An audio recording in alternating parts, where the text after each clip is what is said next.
In short, sex is assigned due to genitals. Gender is one's identity. The gender binary doesn't really exist, but we'll use words like masculine and feminine to describe how cultures view gender, which appears to be at least partially based on hormones. Acceptable gendered behavior differs per culture, and the behaviors that culture deems acceptable per sex and/or gender are called gender roles. How a person exhibits their gender is called one's gender expression. It may be either consciously or unconsciously to fit in with or buck against the masculinity or femininity of their culture's gender roles. All that being said, we can see that there are basically three ways that we perceive sex and gender: one's assigned sex, one's gender identity, and one's gender expression. Although it may seem that all three of these aspects would match each other, it is actually not the case.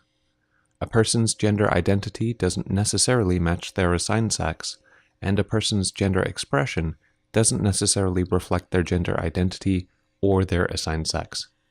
For instance, a person who has a match between their assigned sex and their gender identity is said to be cisgendered. Many people don't even question their gender identity because it matches their assigned sex. Although cisgendered people often have a gender expression that matches their gender identity, there are always exceptions, such as tomboys and effeminate males. Individuals whose gender identity does not match their assigned sex are referred to as transgender.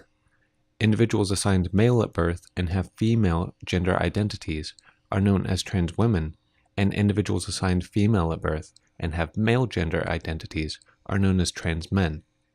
Transgender individuals will often present gender expressions that match their gender identities, although not always.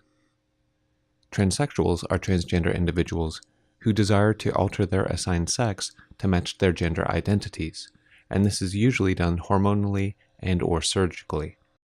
Not all transgender individuals desire to transition in this manner, and a transsexual's transition may vary from person to person based on desire, ability, and level or presence of gender dysphoria, being profoundly uncomfortable with one's apparent sex. People who cross-dress are not necessarily transgender. Cross-dressers are people who dress on the apparent other side of the perceived gender binary.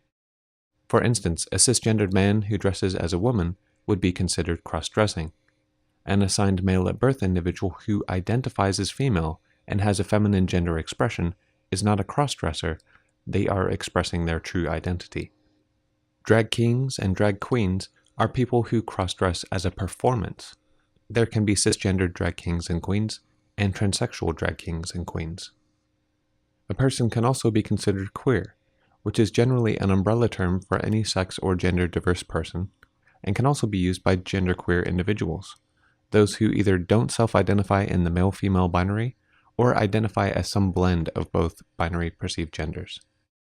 There are gender-fluid individuals whose gender identity may fluctuate between a male-female spectrum, bigendered individuals who identify as male and female, transgressive individuals who refuse to identify or express in the binary, and agender individuals who either identify as neither male nor female or gender neutral. This list is not exhaustive. There are many more variations of gender than I can list in this video.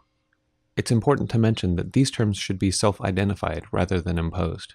Please be polite and ask a person's preferred gender pronouns or how they identify: he, his, she, hers, they, theirs, sie, zir, etc.